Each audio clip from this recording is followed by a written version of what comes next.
Assalamualaikum warahmatullahi wabarakatuh dan salam sejahtera. Pada hari ini, saya Muhammad Fakhruddin bin Razali akan membentangkan tentang persembahan kesusasteraan yang berkaitan dengan asas kritikan sastera. Jadi, sebelum itu, izinkan saya untuk mengucapkan terima kasih kepada Encik Azri atas ruang yang diberikan untuk saya membentangkan persembahan saya pada hari ini. Jadi, pada hari ini, saya akan mengkritik sebuah karya yang telah saya pilih yang bertajuk Si Kura-Kura Yang Sabar. Jadi, berikut merupakan antara halaman yang terdapat dalam buku cerita ini. Yang ini adalah muka surat pertama, muka surat yang kedua dan muka surat yang ketiga. Jadi, kritikan yang telah dilakukan oleh saya pada hari ini adalah bukan sekadar untuk menilai karya atau memberikan kata-kata negatif kepada karya ini, tetapi adalah salah satu cara untuk menghargai usaha penulis buku ini dalam menyampaikan mesej yang bermanfaat kepada kanak-kanak. Jadi, dalam dunia pendidikan, terutamanya di peringkat awal kanak-kanak, bahan bacaan memainkan peranan yang sangat penting. Kenapa? Kerana bahan bacaan ini bukan sahaja memberikan hiburan kepada kanak-kanak, tetapi ia menjadi wadah ataupun cara untuk kita membentuk pemikiran dan nilai hidup seseorang. Maka dalam konteks ini, saya akan menggunakan enam ciri kritikan sastera yang telah saya pelajari, iaitu yang pertama ialah kritikan sanjungan, yang kedua ialah kritikan teguran, yang ketiga ialah kritikan saranan, yang keempat ialah kritikan pendekatan, yang kelima ialah kritikan penganalisaan dan yang keenam ialah kritikan penilaian. Jadi harapan saya untuk pembentangan saya pada hari ini ialah semoga pembentangan ini dapat memberi satu sudut pandang yang kritikal tetapi membina terhadap karya yang telah saya pilih ini. Baiklah, sebelum saya mulakan proses kritikan saya ini, izinkan saya untuk memberikan sinopsis ataupun membacakan sinopsis terlebih dahulu agar pemahaman kita terhadap pembentangan saya lebih baik. Jadi, sinopsis untuk buku ini ialah cerita ini bermula di sebuah tasik yang jernih dan tenang, iaitu simbol kepada watak utama kita, Toto, seekor kura-kura yang sabar dan perlahan. Jadi, Toto ni tidak seperti rakan-rakannya, seperti Milo si arnab yang laju dan Cici si burung yang cekap. Toto sering memerhatikan rakan-rakannya bergerak pantas dan dalam hatinya dia mengimpikan juga kelajuan itu. Namun, dia tidak berputus asa. Malah menyimpan harapan untuk membuktikan bahawa kesabaran itu juga satu kekuatan. Puncak cerita ini berlaku apabila haiwan-haiwan lain mengadakan satu perlumbaan. Milo, si arnab merendahkan kemampuan Toto dengan berkata, "Adakah kamu yakin mahu menyertai perlumbaan ini?" Inilah yang menjadi titik cabaran dan penghinaan buat Toto. Ketika perlumbaan bermula, Milo berlari pantas dan meninggalkan Toto jauh di belakang. Tapi kerana terlalu yakin, Milo mengambil keputusan untuk berehat di bawah pokok. Jadi di sinilah kekuatan karakter Toto terselah di mana dia terus bergerak walaupun letih dan perlahan. Di sepanjang jalan dia tidak berhentikan pergerakannya dan akhirnya dengan penuh kesabaran dia berjaya melepasi garisan penamat terlebih dahulu.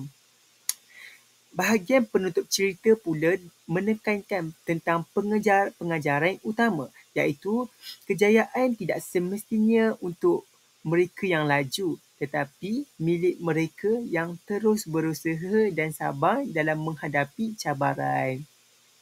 Bagi saya, sinopsis cerita ini membawa nilai teladan yang sangat sesuai untuk kanak-kanak, bahkan juga untuk orang dewasa. Kerana apa? Kerana sinopsis ini menceritakan tentang realiti pada zaman kini yang ramai orang yang mudah berputus asa tanpa melakukan sebarang usaha dalam kehidupan mereka.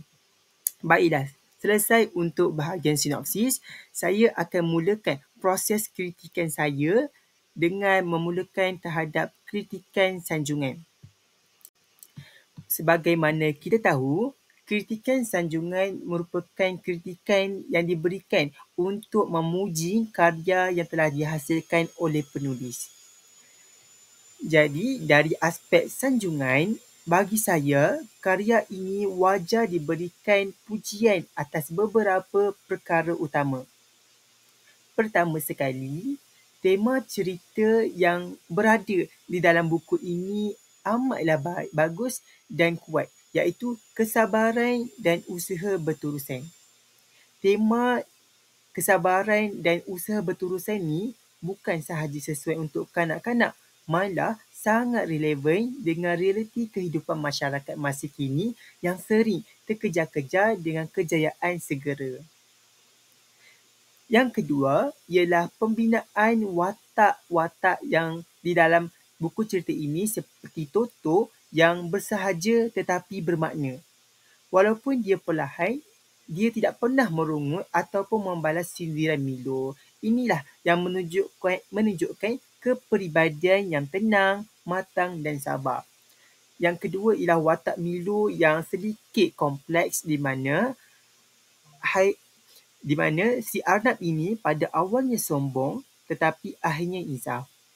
Perkara ini menunjukkan bahawa cerita ini menyampaikan mesej perubahan dan keinsafan. Inilah yang merupakan satu nilai murni yang baik dan patut diikuti oleh kanak-kanak. Jadi bila kanak-kanak ni telah melakukan kesalahan, mereka perlulah insaf dan memastikan tidak melakukan perbuatan itu semula. Tambahan pula, latar belakang buku cerita ini yang merupakan tasik dan hutan membantu membina suasana yang sesuai untuk cerita kanak-kanak seperti ini. Kita dapat lihat tasik yang jernih melambangkan hati Toto yang bersih, manakala hutan menjadi medan ujian yang mencabar dalam buku cerita ini.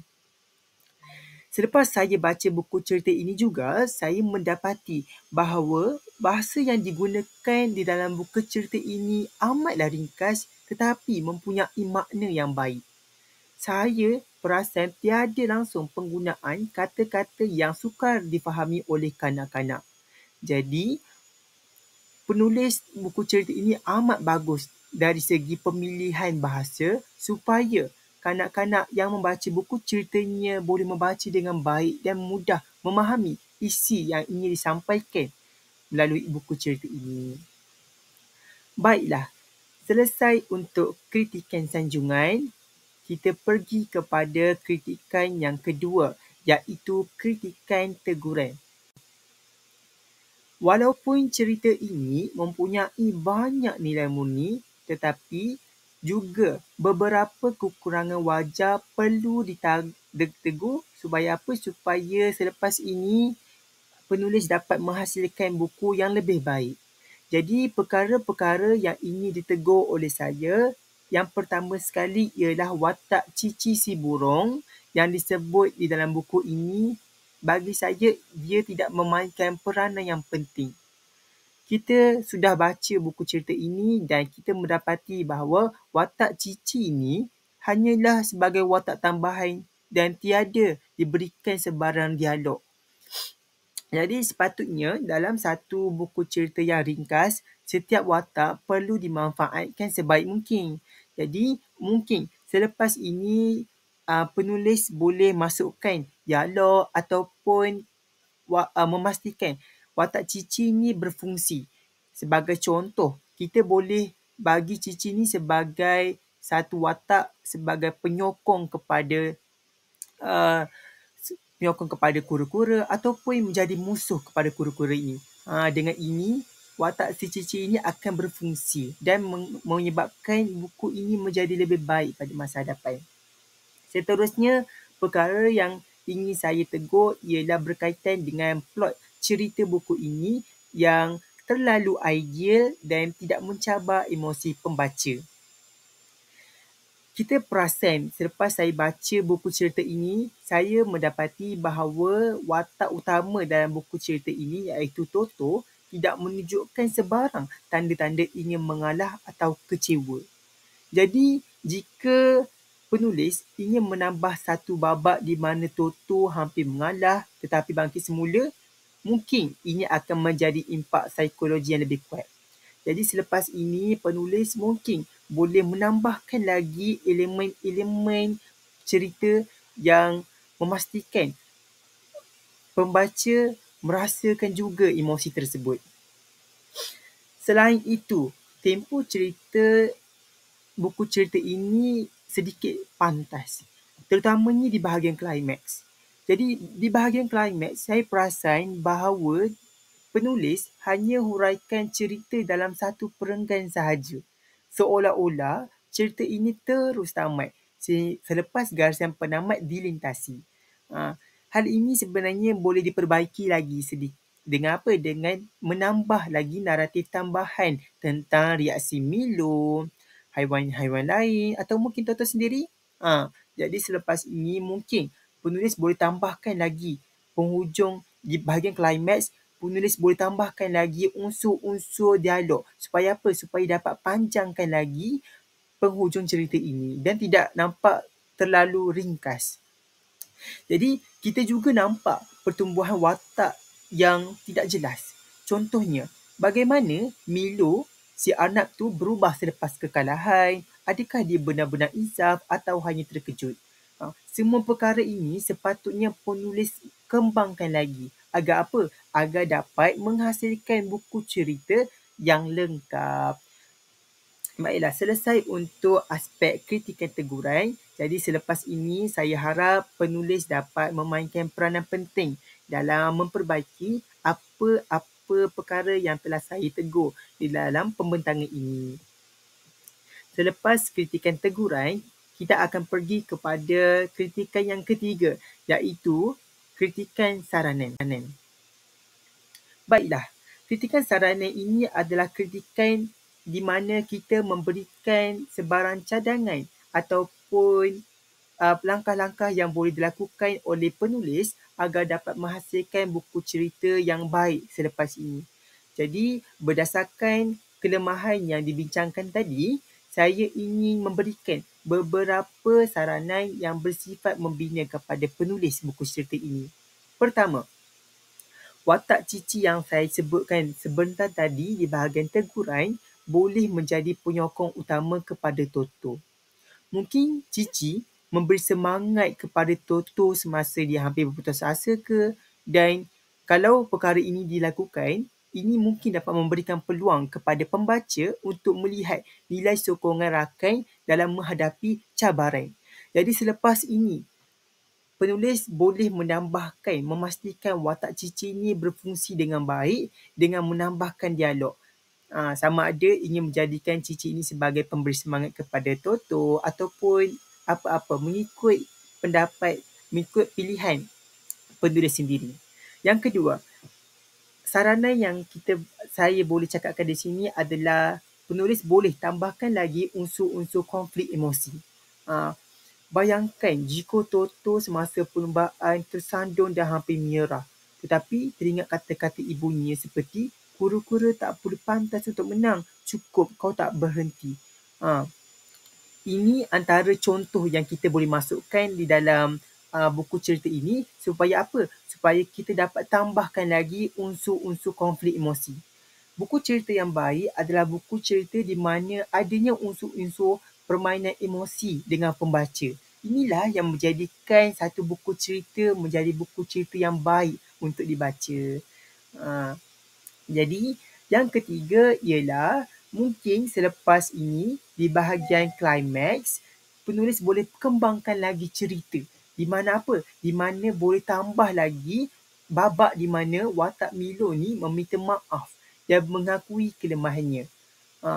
Malah buku cerita ini juga boleh ditutup dengan babak di mana haiwan-haiwan meraihkan toto ataupun menjadikan simbol inspirasi untuk haiwan lain mengikut kreativiti penulis itu sendiri. Asalkan di bahagian akhiran ni, lepas ini penulis boleh kembangkan lagi ceritanya. Supaya apa? Supaya pembaca tak rasa macam ringkas sangat cerita ini. Jadi selepas ini penulis boleh ambil iktibar di atas apa-apa cadangan yang telah saya katakan sebentar tadi. Dengan saranan-saranan ini, cerita yang sedia baik boleh menjadi lebih berkesan, lebih menyentuh emosi dan lebih seimbang dari segi pembangunan watak. Selesai kritikan saranan, kita teruskan kepada kritikan pendekatan. Jadi, kita akan lihat apa pendekatan yang penulis ingin senaraikan dalam bukunya. Pertama sekali ialah penulis menggunakan pendekatan moral ataupun didaktik. Jadi ini sangat jelas. Kenapa? Kerana penulis telah menekankan nilai moral seperti kesabaran, ketekunan dan keyakinan diri secara langsung. Jadi pendekatan ini merupakan pendekatan yang sangat bagus. Kerana apa? Kerana nilai-nilai murni di dalam buku ini sepatutnya kanak-kanak ni telah dapat seawal usia muda. Sebagai contoh, kita dapat lihat pada dialog terakhir Toto. Saya belajar hari ini bahawa kesabaran dan usaha lebih penting daripada kelajuan. Jadi, mesej ini merupakan antara salah satu mesej yang memberi nilai moral yang disampaikan dengan jelas oleh watak utama sendiri. Perkara inilah yang menjadikan buku cerita ini dapat memberi manfaat yang baik kepada kanak-kanak pada masa hadapan. Selain itu, buku cerita ini juga menggunakan pendekatan alegori haiwan. Maksudnya apa? Maksudnya, buku cerita ini menggunakan watak-watak utama yang merupakan haiwan. Dan ia bukan digunakan untuk hiasan cerita, tetapi mewakili sifat manusia sebenar. Sebagai contoh, kita tengoklah sendiri kan, watak-watak dalam buku cerita ini, kita ada watak si kura-kura yang bernama Toto, yang melambangkan manusia yang tenang dan tekun. Kemudian kita ada watak Milo, si anak yang mewakili mereka yang berbakat tetapi terlalu yakin diri. Dan yang ketiga, kita ada watak Cici yang mungkin mewakili penonton ataupun pembaca yang hanya memahati tetapi tidak memberikan kesan. Jadi watak-watak yang berada dalam buku cerita ini mewakili sifat manusia sebenar. Inilah yang dikatakan pendekatan alegori haiwan.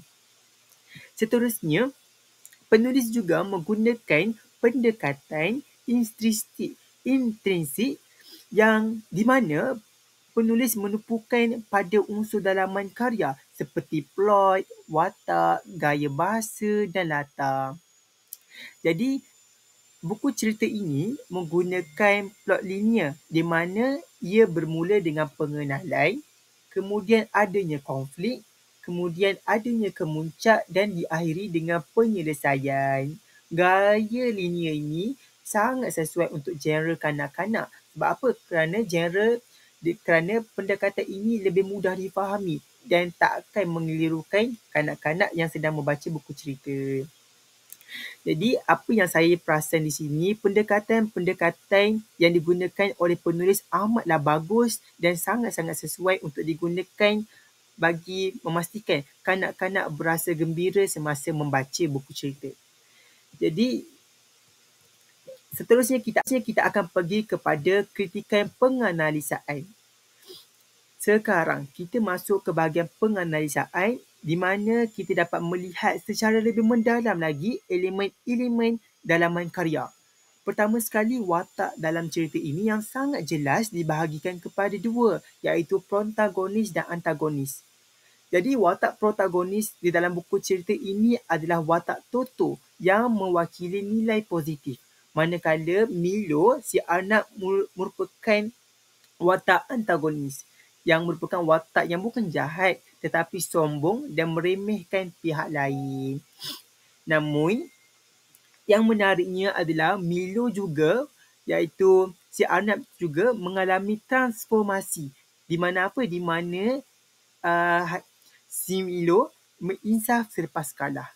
Inilah menunjukkan bahawa watak ini dinamik dan bukan sekadar watak statik yang kekal dengan sikap negatifnya. Kalau kita tengok dari segi aspek latar pula, cerita ini mengambil tempat di hutan dan tasik kan. Jadi kita dapat lihat ruang yang semula jadi, damai dan selamat ini amat bagus untuk imajinasi kanak-kanak.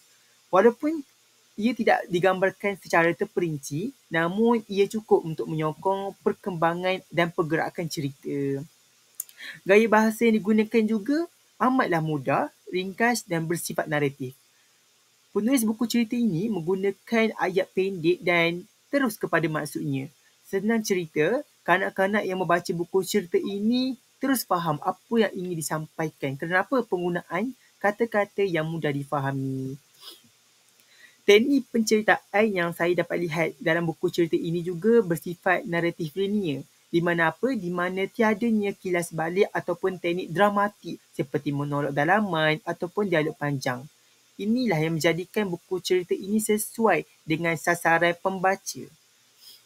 Jadi dari segi pengajaran pula, penulis berjaya menyampaikan nilai utama secara tersurat dan tersirat.